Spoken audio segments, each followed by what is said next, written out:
Good morning, afternoon, evening, wherever you are, and welcome to the latest edition of Views on the News. Was the Pope appealing for peace, or was he praying for peace? And the same applies to the carry on drag. Yeah, that's a good question. So what do you have to say about that, guys?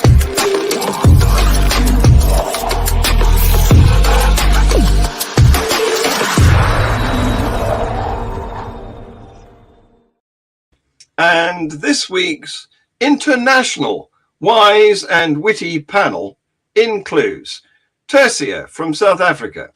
How the devil are you? I'm good.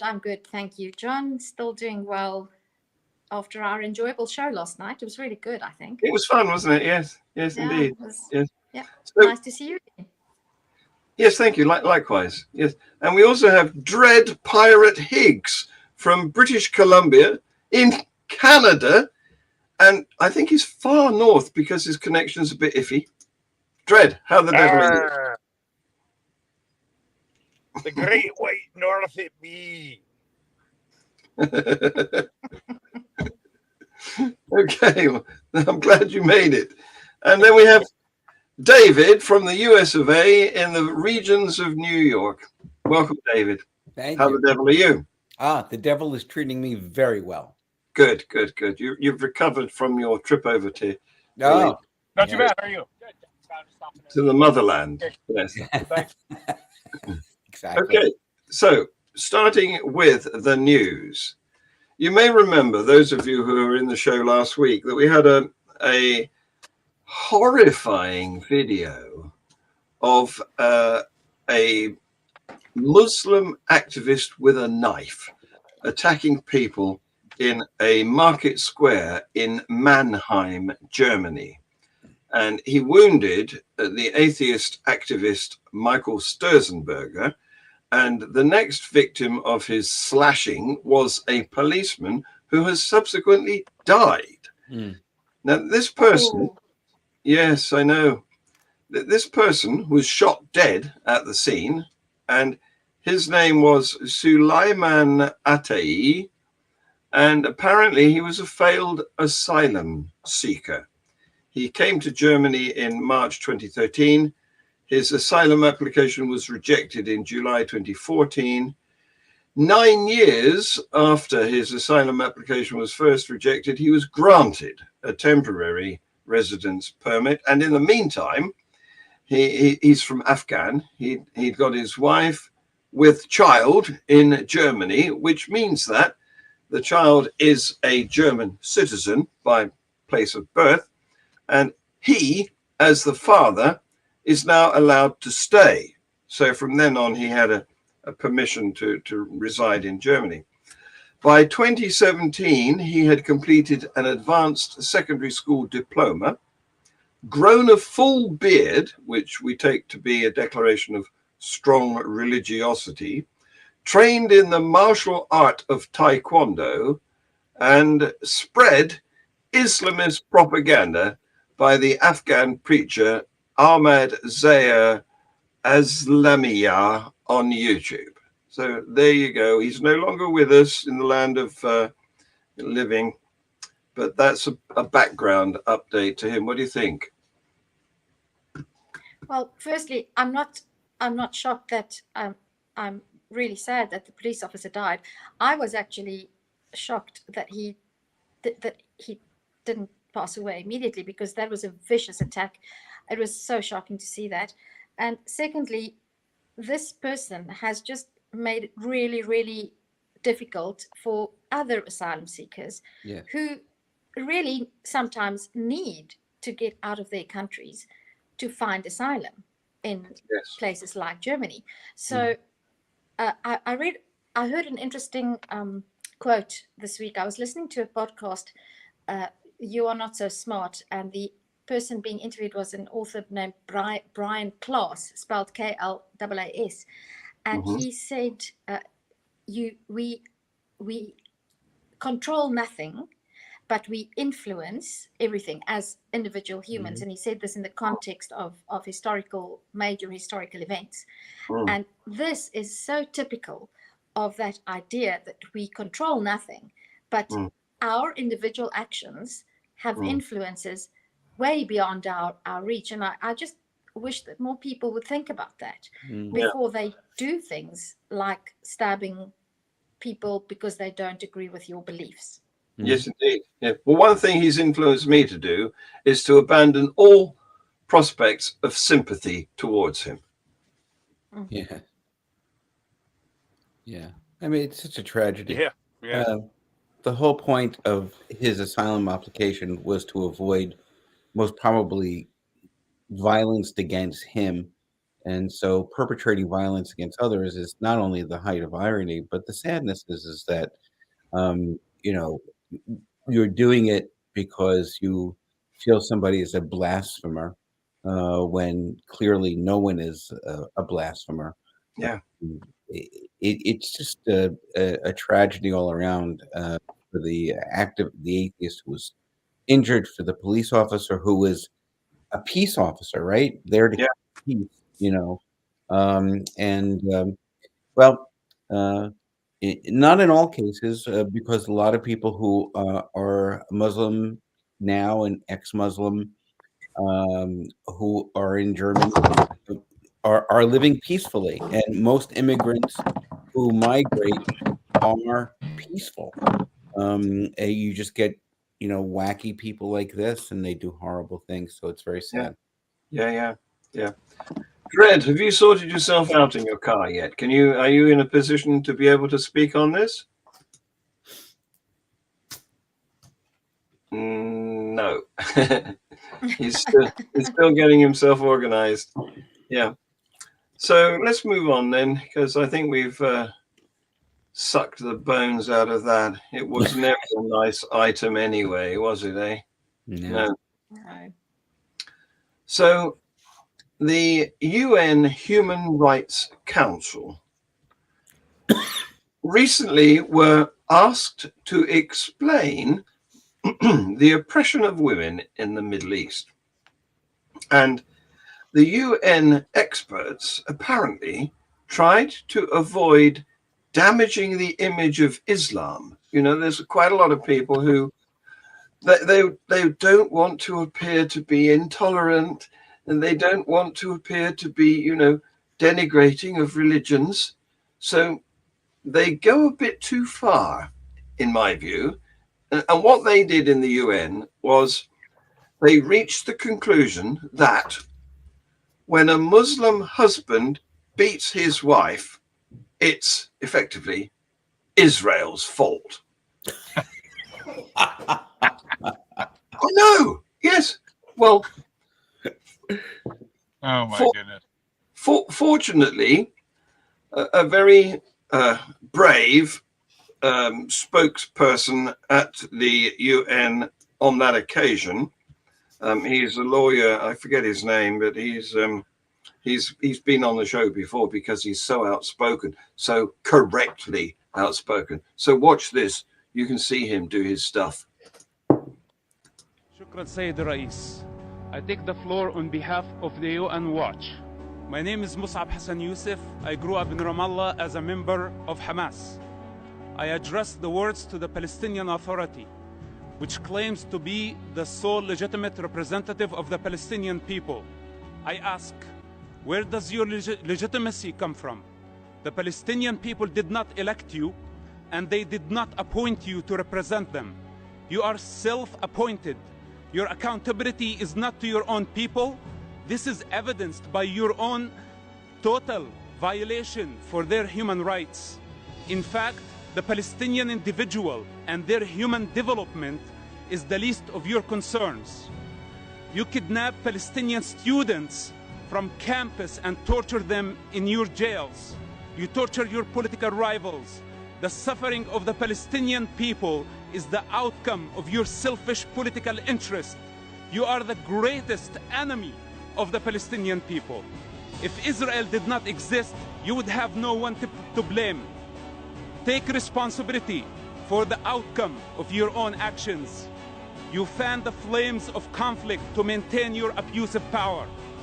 Finally, you use this platform to mislead the international community, to mislead the Palestinian society, to believe that Israel is responsible for the problems you create. Thank you.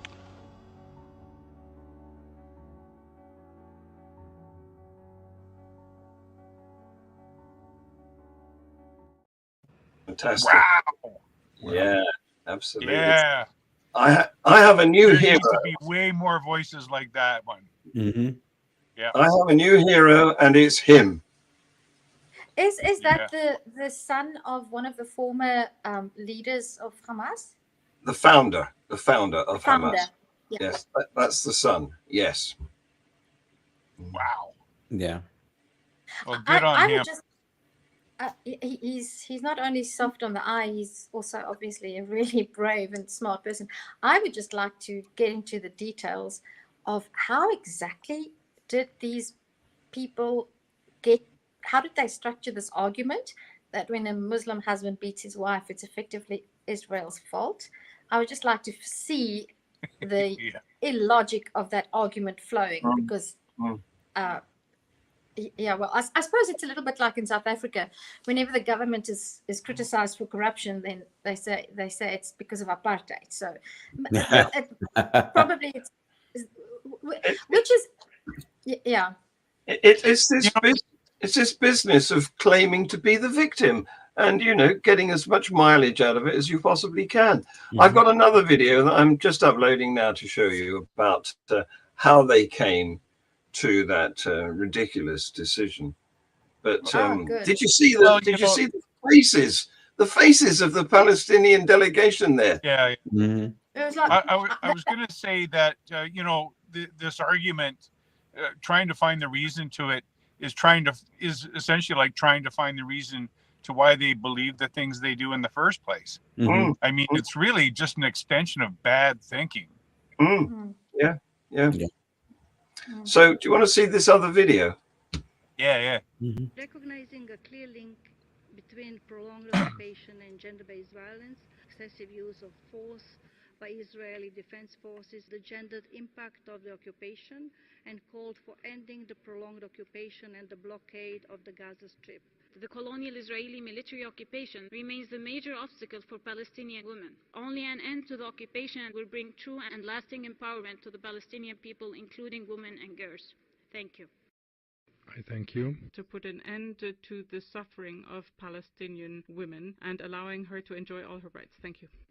I thank you. We support the rights of Palestinian women, and it is essential to put an end to the violence that they are subject to under occupation. Thank you very much. Next is UN Watch.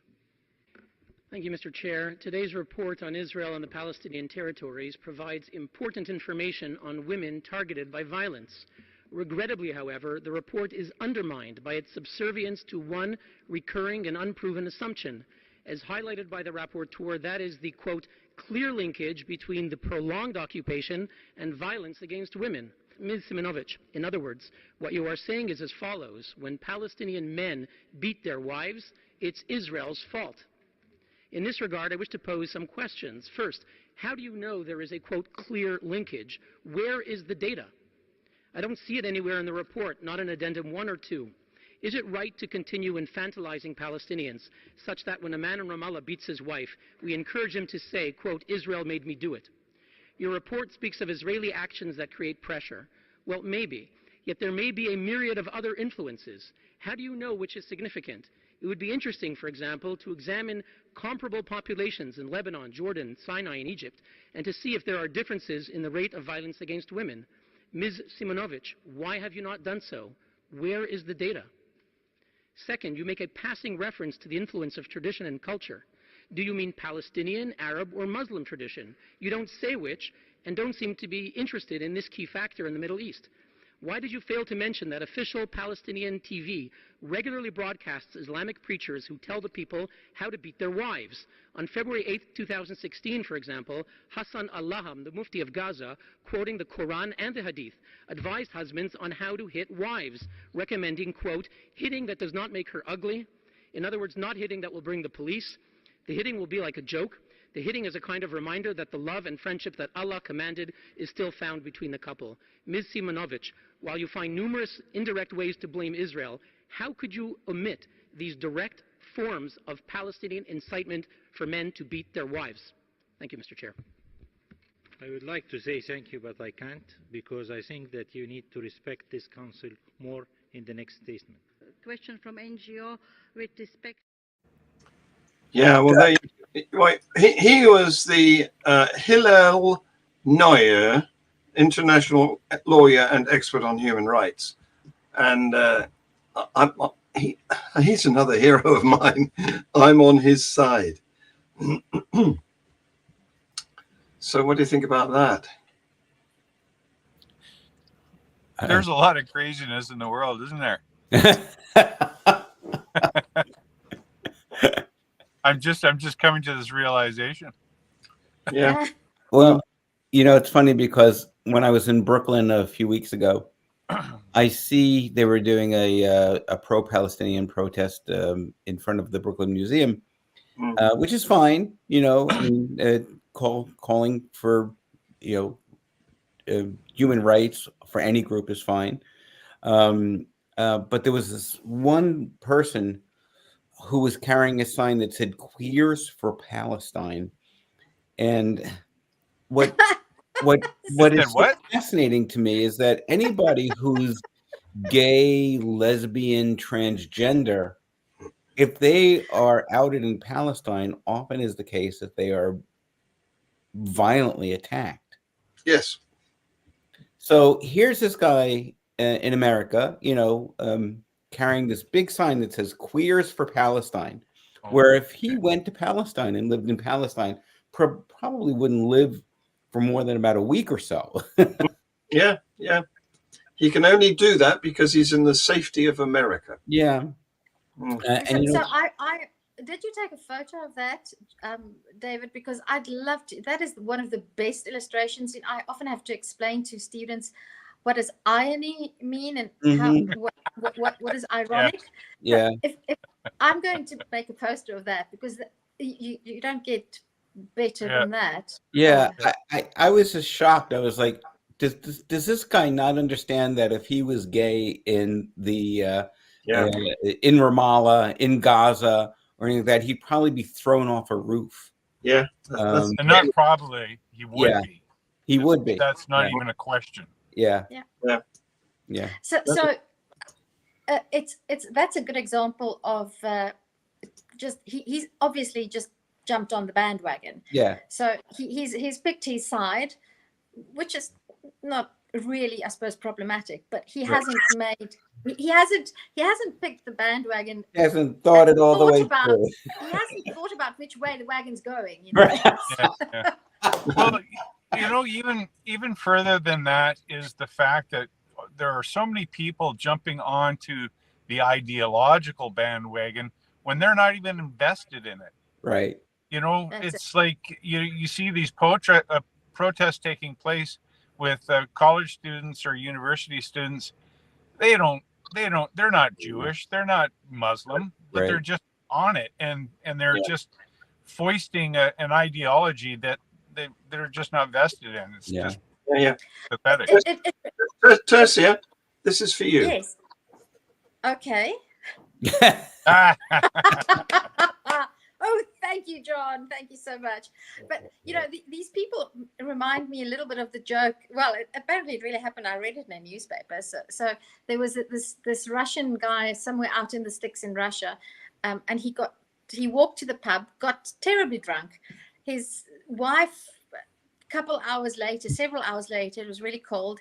She went to the pub and she said, "Listen, my husband was here. His drinking buddies were still there, and they said, no, he left for home hours ago." And everybody got frantic, and they went out into the woods to search for this guy who was quite drunk when he left to go home. And according to the report, so everybody's walking and calling out his name, and eventually this guy stumbles up to one of the people searching the forest that's on the route to his home, And he says, "Why are you all looking for Sven?" Let's use, and he says, "No, he's missing. We're looking for him. He was at the." He said, "Oh, I'm Sven." But he was walking. He just heard these people calling the name, and he joined the band of people searching for him without knowing searching for him. So it's. This is a little bit analogous to the situation. So they just hear people calling out, and they will, "Oh, I'll just join in because they're looking for something." That's the students for you, isn't it? Yeah. That's it. Yeah. Yeah. But, you know, the UN has a long history. For someone who was the AHA representative to the United Nations in New York for 5 years, I saw the UN consistently, and this is one of the things I talked about at AHA, make such credence for organized faith as part of the solution to the problems rather than an instigator or the basis of the problems with ethnocide, genocide, all these different things. That, you know, I would shudder to think about a world without the United Nations in many cases. But boy, did they have it wrong in their and it's any religion, you know, Scientology, Judaism, Christianity, Islam, you name it. They're for them, they see it as a partner in figuring things out, not the underlying cause for a lot of things. Right. I think that's the problem for sure. Yeah. Yeah, I think, David, there's merit in having you on Free Thought Hour to talk about your 5 years at the UN. Sure. Because that would be interesting. And I think we've also, as a culture, we've bought into a type of human, I don't want to call it wokeism because I don't know exactly that it's the right term, but we have to sometimes, we have to always acknowledge when a shovel is a shovel. We don't have to say it's an effing bloody shovel all the time. But if a shovel is a shovel, it is a shovel. And we need to re-engage the idea that it's fine. In fact, it's not fine. It's necessary if we want to cooperate in the real world to acknowledge the things that are problems. And I think it's to our detriment as a society in the whole that religion and religious beliefs are treated with kid gloves. Yeah. It's this in almost innate respect for because it's part of someone's quote unquote culture, and you know they're tiptoeing around, as you say, eggshells about not wanting to be seen as racist or anything like that. At the loss of the reality of, these people are killing in the name of their God. Fill in whatever God you want. Yeah, absolutely. Yeah, no, for sure. And the bottom line is that people, I mean, while it's important to respect the right of a person to believe in the things they do, it is not a right to not be offended when someone disagrees with that or criticizes it or disagrees with it. And that's the bottom line. Exactly. It's that old saying, my right to swing my fist ends at the tip of your nose. Right. Yeah. Precisely. Well, the trouble is we have rights, but they don't recognize that what they want as rights are actually privileges. Right. Yeah. So Saudi Arabia, they've done a strange thing. They've got new school textbooks and their maps in the geography versions do not identify Palestine. Now, I know that Palestine has never really existed, and the closest it came was when it was a protectorate, I suppose, of the British Empire, but it's never been a sovereign state in its own right. However, Saudi Arabia has gone a stage further, and they've printed maps with a blank where Palestine should be. And it's they've also removed or altered any existing violent interpretations of jihad. So it seems that they're trying to change the cultural narrative in order to normalize their relations with Israel, because of course they've not been very friendly towards Israel recently. They've been supplying Hamas with weaponry, but it seems they're trying to deny that Muslim connection and cuddle up a bit more to, I don't know, what is going on? I just want to jump in here. I don't know if you people know this, but I happen to know this because my brother is a geography teacher in Abu Dhabi. And he in Abu Dhabi, and he teaches at an international school. They follow an American curriculum, basically. But every single year and every new textbook and every new source that he uses, he has to go through it, and he has to erase all references to Israel. So does that mean we have peace again in the Middle East because Israel? So you just scratch off the map and then problem solved. He's got a wide black pen to do that job. But it does seem that Saudi Arabia is changing its attitude from, pro Muslim Arabs to a bit less anti-Israel. Yeah. Who knows? I just want to, since Dread is frozen in the northern wastes and am I? Well, it looks like it. I'm waiting for you to speak if you want to, but if you're not going to, then go ahead. I want to say that what troubles me more, I don't find this news optimistic. I find it worrying and concerning because it means that the attitude is, if we have a problem, we just alter the facts and teach children alternate facts, not that such a thing exists, and then the problem will go away. And that's a big thing, because that means that I don't have to ever take responsibility. I don't have to ever face facts. I just, if I don't like you, I just scratch you off the page. If I don't like a country, I scratch them off the map. If I don't like my own history, if I don't like what I did in the past, I just pretend it never happened. Yes. And that's nice. Whitewashing history so that you come out of it smelling of roses. Yeah. How many metaphors did I mix there?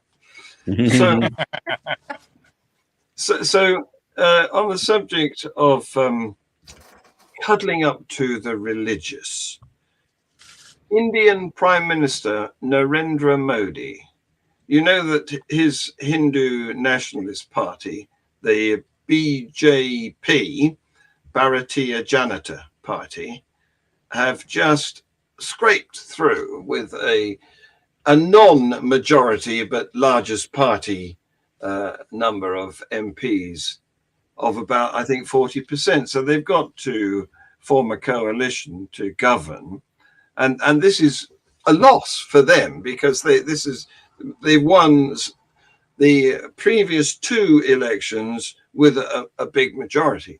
So he predicted that this was going to happen for his third poll. So what he did was he opened a Ram Mandir, some sort of temple to Hinduism in a town, Ayodhya, in Uttar Pradesh, hoping that would, curry favor with some of the locals who might thereby vote for him. Unfortunately, and oh yes, before I go to the unfortunately bit, he also claimed that his birth was not biological. In fact, God sent him. So I don't know. Does that ring any bells with you? But anyway, the irony is that it was in Uttar Pradesh, which is predominantly Hindu, that they lost the largest number of their supporters. Well, there you go. Well, so the ANC, we had elections in South Africa just under 2 weeks ago, and the same thing that happened to Modi happened in South Africa. And one of the prominent the former president, who's as corrupt as Donald Trump, he was always saying that the ANC would rule until Jesus came back. So it seems that Prime Minister Modi of India, so his gods didn't operate. You've frozen now, Tersia. They didn't. In fact, you've all frozen. Oh dear, it's me. No. It must be you. Yeah. So it seems that neither the Hindu gods came, nor the Christian God came through for any of their political leaders, which is. No. I hope the Muslims don't take this as a sign that Allah comes through as a leader in politics, as the political. And my God didn't save me from that connection break either. So the really funny thing about this, though, because it's different from South Africa, where Christianity is the religion that your leaders are trying to cuddle up to. But the really funny thing about trying to cuddle up to Hinduism is the one sort of defining tradition of Hinduism is it doesn't have a central authority. Right. Which could be a feature, of course. I mean, because that means that you have more options. You can do Ganesh, or you can do Ganesh, I think, is the elephant one, or you can do the monkey one. Yes, yes. So that's actually, in my opinion, that's a feature, not a bug. The fact that you don't have an ultimate authority, you can sort of play it all. You can go. Options are it's like the Romans and the Greeks, right? Right. Their temples to their various gods, you know.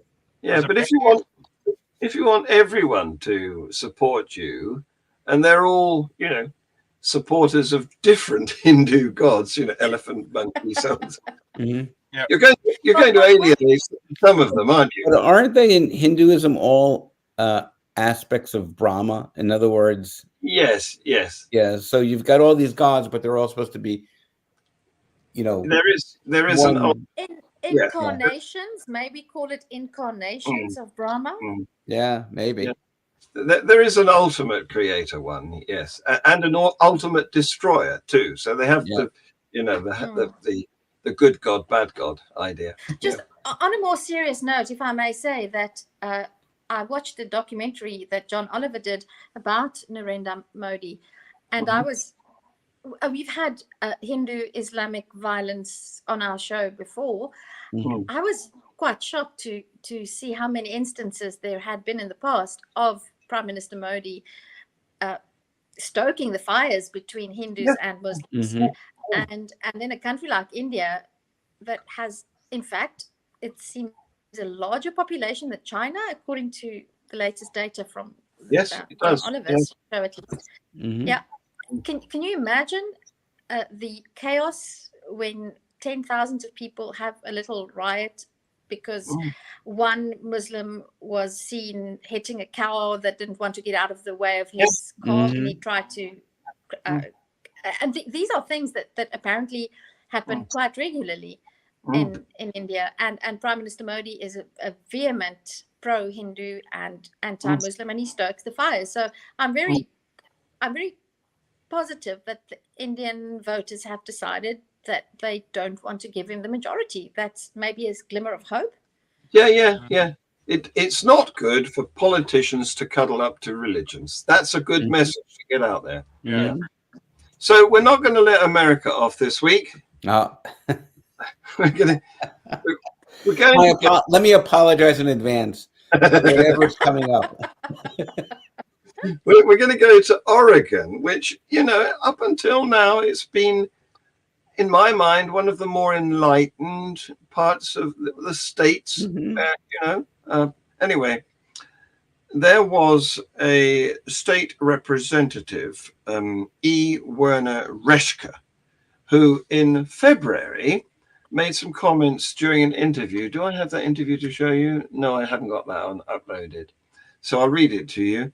He said, he was asked by the interviewer, who is the chair of a group called the National Association of Christian Lawmakers, NACL.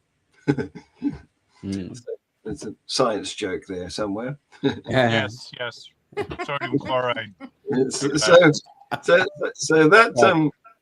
that chair asked him why Christians need to be involved in government. Okay. And the representative replied, Christians are the type of people that you want in government making tough decisions during tough times. You don't want a materialist. You don't want an atheist. You don't want a Muslim. You want somebody who understands what truth is and understands the nature of man, the nature of government, and the nature of God. Now, he said that back in February, and he went on to say, if you don't understand those things, you're going to get things wrong. Yeah. We have a lot of people in Oregon who are godless, unfortunately, leading the way. And it's the blind leading the blind. So the reason that February is news now is because he's been checked out by the Oregon State House Committee and, believe it or not, absolved of any wrongdoing. Was he supposed to have done something wrong? I mean, aside from these statements? I think that there were complaints by, atheists, Muslims, and about statements. Yeah. Well, of course, he's been washed by the blood of Jesus. I mean, of course he's been absolved. Yeah. Let's take away a woman's reproductive freedom because we're Christians. Yeah. Right. Let's take away women's right to choose. Let's take away contraception for anyone who might want it. It's funny you should say that, David, because there was a vote in the U.S. Senate, not a state, but the Union Senate. Republicans killed it. Yeah. That's right. That was on Wednesday. What happened? All those wonderful Christian lawmakers.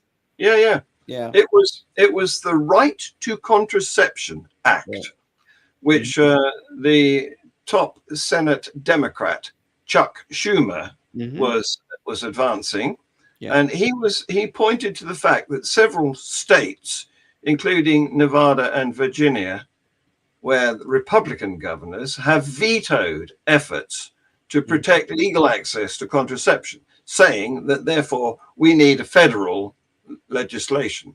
Right. And so the Democrats put this Right to Contraception Act, and as you say, David, the Republicans stomped on it. Right. A lot of this is, it's calling them out, but a lot of this is leading up to presidential politics. Indeed, yes. This is going to be another log on the fire of look what the Republicans are doing to your human rights, civil rights. That's right.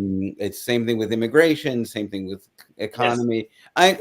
So it's as much about the issue as it is elect our guys in November.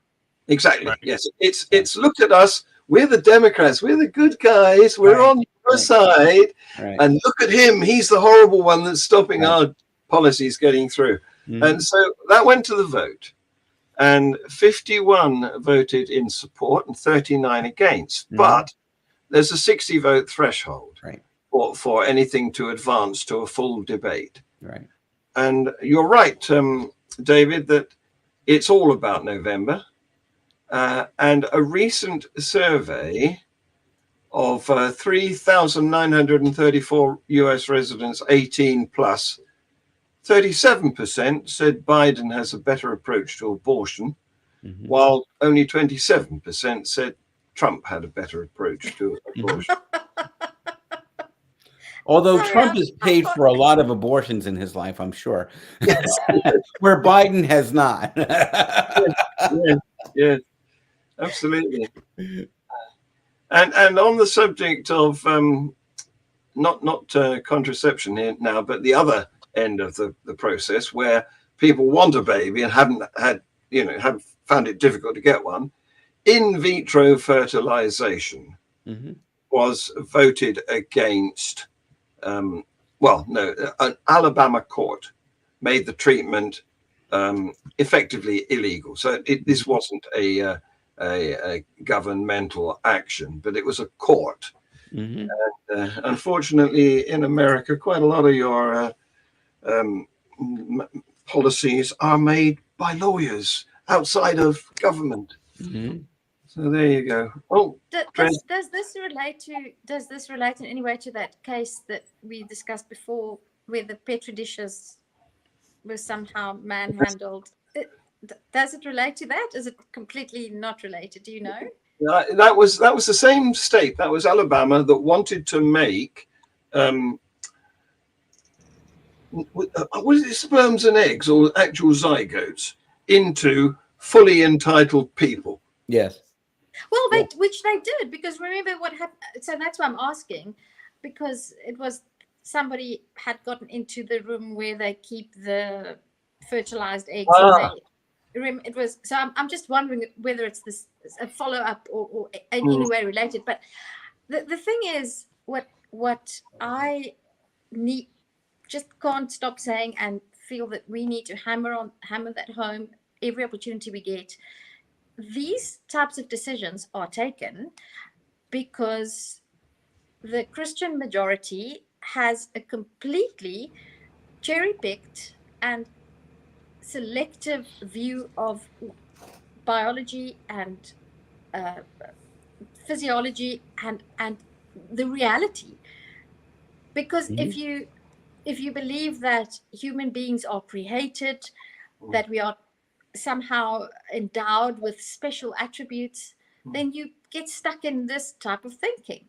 And what I find so amazing is that this is not even something that is taught by the original Christian by the Bible. This is actually, this idea and the anti-science is something that's about it's about 100 years old. It's in direct it's a direct attempt to stamp out science that progresses, because it's accepted. It's just, there's some history about this, because back in sometime in the 1920s, the evangelicals wanted to get into government and were looking for an issue that they thought would make people vote for them. And they came up with abortion because it's killing babies, which it isn't, but that is how they portrayed it in order to get votes. And since then, everything that pertains to the reproductive side of life, they've managed to make it into something which they can use to twist, weaponize. Exactly. Thank you for helping me out there. Well, I saw this meme recently. It said the top 10 oh goodness, what was it? The top 10 refutations of science by religion, and or the top 10 things proven wrong by science thanks to religion, and it's a list of 10, and there's nothing there. Because you can't use you can't use religion to refute evidence. No, indeed. Right. So, staying with America, I'm going to show you a video in which some Muslims in a school, a public school, that they were allowed to set up a booth to help fellow students learn how to wear a hijab? And I'm just wondering whether, if it was reversed, you know, would American students in a Muslim country be allowed to promote Christianity? Take a look at, try out different hairstyles. yeah. Take a look at this. Bring in the barber brigade. Hi, I'm Ismahan Abderrahman. I'm from Columbia Heights. I think this is like a chance for us to like help students understand and like be more aware of other cultures. My name is Rahma Mahmoud. Today we're having a World Hijab Day to teach a lot of the students at Columbia Heights what the hijab is. And I feel like there's like some of the students who don't wear it, don't really know what it is. They just see it and I feel like they might have questions but maybe too shy to come up without seeming ignorant. So today is just a day where everybody can just learn what it is, get questions that might be uncomfortable to them out of the way, and just bring our community closer. I'm Lydia Kennedy. I'm a senior at Columbia Heights High School. I guess it's World Hijab Day, so we came over to ask some questions. We were a little bit curious about the hijab questions, and I guess trying a hijab, and now I get to keep it. You know what a hijab is? It's a garment that if you don't wear it properly, you get killed at the hands of the police in Iran. Mm-hmm. Yep. I have a slightly different take tonight on it. I want to, and on this particular clip. So am I allowed as an atheist to wear the hijab? And I'm asking this very seriously because we are in the middle of the Muslim winter. The South African winter, and it's really cold. And I actually often wear a scarf around my head. And I walked up to a Muslim lady the other day to ask in the store, and I asked her to show me how she keeps it around her, how she keeps the covering, the hijab, because mine keeps falling off. What does she do to keep it so neat and tidy? So what would a Muslim do? Now, this particular lady that I asked, she was quite impressed that I wanted to know how to wear it, and it was just 100% about the practicality of how do I keep this thing from falling off. Yeah. Well, you were asking for advice on how to wear a scarf. You're not compelled to wear a scarf. Mm-hmm. That's true. But would I be allowed to wear a scarf around my? Most women don't wear scarves wrapped around their heads. The Queen used to. Oh, the Queen used to do that. Yes, that's true. But okay. But am I allowed to wear a scarf around my head and call it a hijab if I'm an atheist? I would like to know a Muslim person's answer to that. Well, you'd have to be careful because once you're branded and you take it off, you might be considered an apostate. Right. Yeah. Right. Well, not in South Africa, at least. It might be more dangerous for me to actually wear the hijab, even to wear it wrongly or correctly, because although we don't have a religious conflict, but I'm actually really curious to know.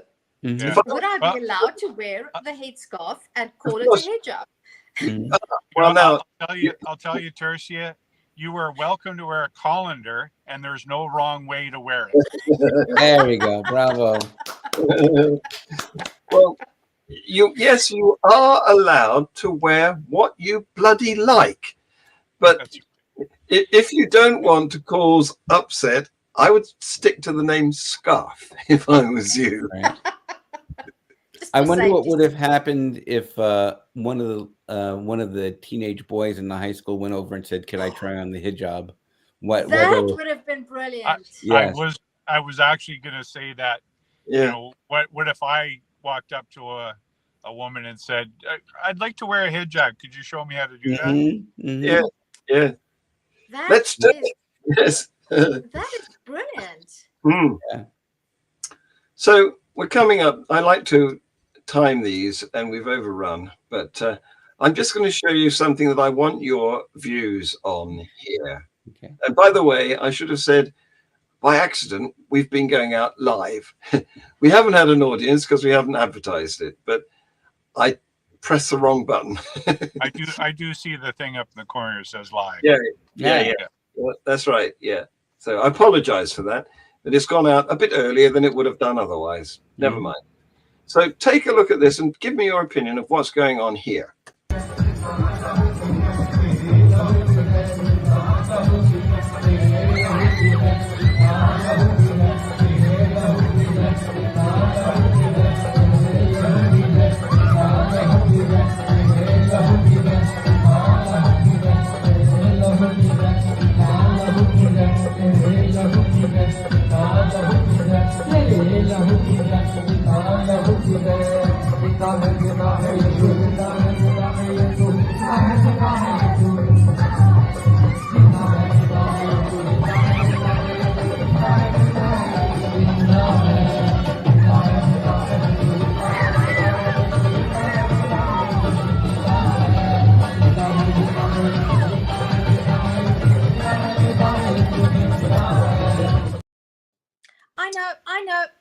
I know. Yes, miss? Some countries got talent.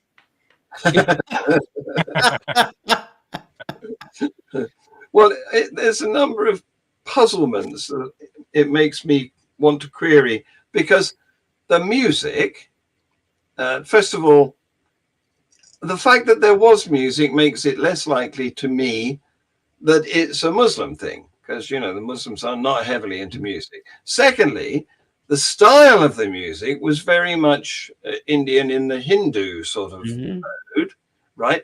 But the women were, and it was an entirely female congregation. Right. There's another question.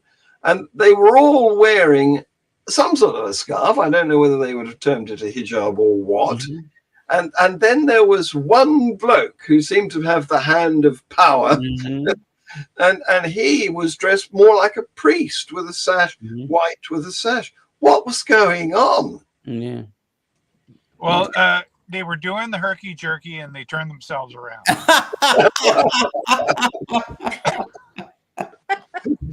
You know, I can't top that. Should we leave it there? Yeah. Yeah, I think Dred gets the last word here. Yeah. That was the best. But it could also have been either a demon going out or a demon coming in.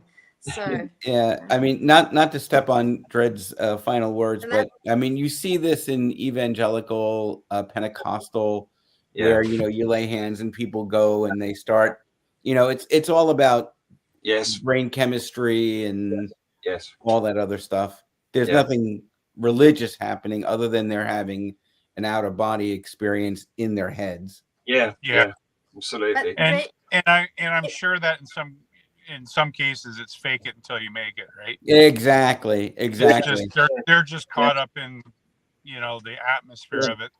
Absolutely. It's all that all those brain chemistry. It's all brain chemistry. Yeah. Well, I just know that if I had attempted to do anything like that, I would probably have to go into hospital and be in traction for 5 weeks. Because so I just want to properly announce that if there was any competition tonight for comments, Dred, you have the most talent. That's right. On that note, come on. Thank you very much. You've all been wonderful. Say goodbye to everyone, and here's the outro. Right. Ramen.